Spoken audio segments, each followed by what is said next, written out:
안녕하세요. 말씀 토크 다니엘서 이야기 시간입니다. 오늘은 여러분과 함께 좀 특별한 자료죠. 다니엘서 예언 연구 자료. 이걸 바탕으로 다니엘서의 세계로 한번 깊이 들어가 보려고 해요. 특히 다니엘서 7장하고 8장. 여기에 나오는 중요한 예언들을 좀 집중적으로 볼 건데요. 네, 이 예언들이 지금 바로 오늘 우리에게 어떤 의미가 있을지 같이 한번 알아보겠습니다. 네. 다니엘서가 약 2500년 전에 기록됐잖아요. 네, 그렇죠. 아주 오래됐죠. 그런데 성경의 다른 책들하고는 좀 다르게 특별히 마지막 때를 위해서 봉해 두었다가 열리도록 그렇게 예언된 책이거든요. 아, 마지막 때를 위해서요? 네. 다니엘서 12장 4절을 보면 다니엘아 마지막 때까지 이 말을 간수하고 이 글을 봉함하라. 고 딱 나오죠. 많은 사람이 빨리 왕래하며 지식이 더하리라. 바로 우리 시대를 위한 메시지라고 할 수 있습니다. 와, 정말 흥미로운데요. 이 다니엘서 예언 연구 자료를 보니까 다니엘서가 기원전 6세기 그 다니엘 시대부터 시작해서요. 지금 우리가 사는 현재를 지나서 미래에 일어날 사건들까지 세계 역사의 어떤 큰 흐름, 또 그 안에서 벌어지는 선과 악의 대결 같은 걸 보여준다고 하더라고요. 맞아요. 그래서 앞으로 뭐 중세 시대를 지배했던 어떤 세력의 정체라든지 예언에 나오는 그 작은 뿔 있잖아요. 네, 중요하죠. 그게 뭔지, 그리고 세상 마지막에 있을 심판 같은 이런 중요한 주제들을 다루게 될 거라고 하네요. 네, 맞습니다. 그런데 이런 이언들을 제대로 이해하려면 그 전에 먼저 해야 할 일이 있어요. 어떤 걸까요? 바로 예언 속에 숨겨진 상질완어, 뭐랄까 일종의 암호 같은 걸 해독해야 한다는 거죠. 암호요? 네, 하나님께서 미래의 중요한 진리를 이 마지막 시대까지 안전하게 보존하시려고 이런 상징들을 사용하신 거라고 볼 수 있습니다. 아, 마치 비밀 지도를 푸는 열쇠 같다는 생각이 드네요. 네, 그렇죠. 그럼 그 열쇠가 되는 상징들 한번 몇 가지 알아볼까요? 예를 들어서 다니엘 7장에 보면 네 마리 큰 짐승이 큰 바다에서 올라왔다고 하는데 여기서 바다는 뭘 의미할까요? 좋은 시작입니다. 그 바다는 성경 예언에서 보면요. 수많은 사람들을 의미해요. 아, 사람들이요? 네.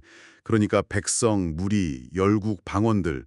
요한계시록 17장 15절에 보면 네가 본 바 음녀가 앉아 있는 물은 백성과 무리와 열국과 방언들이니라. 이렇게 직접 설명해 주고 있죠. 그렇군요. 또 이사야 17장 12절에서도 여러 민족들이 막 솟아난 것을 큰 바닷물이 밀려오는 소리에 비유하거든요. 네. 그러니까 결국 역사의 무대인 이 세상 속에서 여러 나라들이 등장하고 활동하는 모습을 보여주는 거죠. 아, 그렇군요. 그럼 그 바다에서 하늘에 내 바람이 불어왔다 이건데요. 바람은 그럼 어떤 의미인가요? 바람은 주로 전쟁이나 분쟁 아니면 큰 재난 이런 걸 상징합니다. 전쟁이나 재난이요? 네, 예레미야 25장 31절에서 33절을 보면 하나님께서 모든 민족과 싸우시고 악인들을 칸에 넘겨주시는 그런 장면이 나오고요. 또 다니엘 11장 40절에서는 마지막 때 북방왕하고 남방왕 사이에 큰 전쟁이 있을 걸 이야기하면서 회오리 바람 같은 기세로 쳐들어온다고 묘사해요. 아, 회오리 바람. 네, 그러니까 국제적인 어떤 갈등이나 전쟁을 통해서 제국들이 막 일어나고 또 무너지고 하는 것을 상징한다고 볼 수 있죠. 그럼 바다에서 올라온 그 짐승은요? 네 마리나 된다고 하던데요. 아, 짐승. 이건 정말 중요한 상징인데요. 예언에서 짐승은 바로 나라 또는 왕국, 제국을 의미합니다. 나라나 제국이요? 네, 아주 명확해요. 다니엘 7장 17절에서는 그 네 큰 짐승은 세상에 일어날 네 왕이라고 하고요.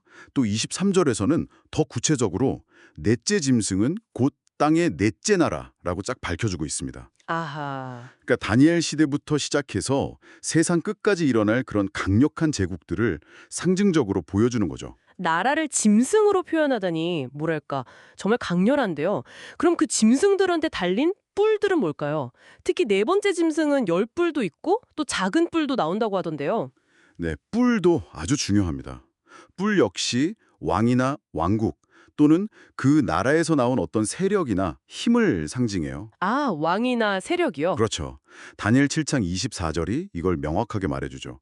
그 열 뿔은 그 나라에서 일어날 열 왕이요. 그 후에 또 하나가 일어나리니 이렇게요.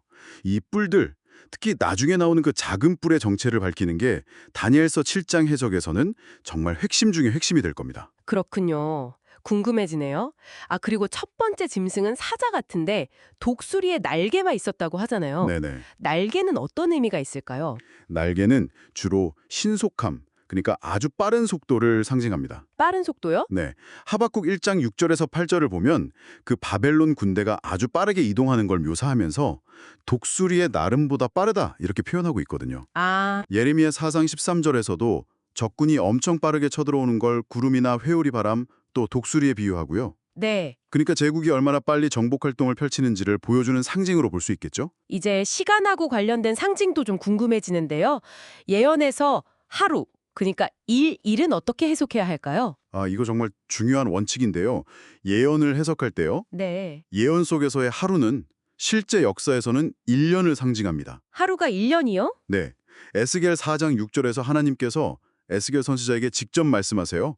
내가 네게 40일로 정하였나니 하루가 1년이니라 하고요. 민수기 14장 34절에서도 이스라엘 백성들이 가나안 땅 정탐한 40일을 기준으로 하루를 1년으로 쳐서 40년 동안 광야 생활할 거라고 하셨죠? 아, 성경에 근거가 있군요. 네. 이 하루 1년 원칙은 다니엘서의 시간 예언, 특히 아주 중요한 예언들을 푸는 데 있어서 정말 필수적입니다. 그렇다면 그 한때, 두때, 반때 이런 표현도 나오던데요. 여기서 때는 뭘 의미하는 건가요? 네, 그 때는 기본적으로 1년을 의미한다고 보시면 됩니다. 아, 때도 1년이요? 네, 원래 히브리어나 아람어에서 때, 이단라는 말이 해, 이어를 나타낼 수 있거든요. 네. 다니엘 11장 13절에서도 몇 대, 곧 몇 해 후에라는 표현이 나오는데 이걸 보면 때와 해가 같은 의미로 쓰였다는 걸 알 수 있죠. 그렇군요. 그래서 한 때는 1년, 두 때는 2년, 반 때는 0.5년, 즉 6개월을 상징적으로 나타내는 거고요. 아까 말씀드린 하루 1년 원칙하고 같이 적용해서 예언의 기간을 계산하게 되는 겁니다. 와, 이렇게 상징의 의미를 하나씩 알고 나니까 앞으로 다니엘서 7장, 8장이 예언들이 담고 있는 역사적인 그림, 또 예언적인 그림이 훨씬 더 뭐랄까 선명하게 그려지는 것 같아요. 그렇죠. 이 다니엘서 예언 연구 자료가 정말 귀한 길잡이가 되어줄 것 같습니다. 맞습니다.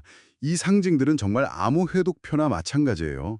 이것들을 통해서 우리는 다니엘이 봤던 그 놀라운 환상들이 실제로 역사 속에서 어떻게 이루어졌고 또 앞으로 어떻게 이루어질 건지를 이해할 수 있게 되는 거죠. 네. 이 상징 해석이 앞으로 우리가 함께 살펴볼 다니엘서의 깊은 예언들을 탐구하는 여정에 아주 중요한 기초가 될 겁니다. 계속되는 다니엘서 연구는 말씀 토크 다음 시간에 이어지도록 하겠습니다. 여러분 오늘 배운 이 상징들 한번 잘 기억해 두시면서요.